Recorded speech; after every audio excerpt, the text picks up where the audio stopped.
அல்லாஹ்வுடைய ரசூல் ஸல்லல்லாஹு அலைஹி வஸல்லம் சொன்னார்கள், மா நகஸ மாலு அப்தின் மின் ஸதகா.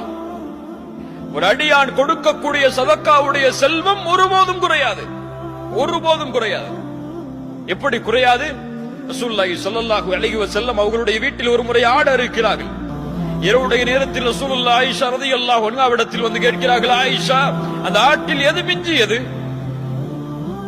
ஒரு பகுதியை குறிப்பிட்டு சொன்னார்கள், இந்த பகுதி தான் அல்லாஹ்வுடைய தூதரே நமக்காக மிஞ்சி இருக்கிறது.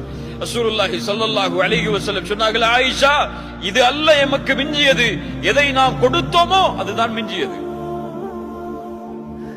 எதை நாம் ஏழைகளுக்கு பிறருக்கு கொடுத்தோமோ அதுதான் மிஞ்சியது.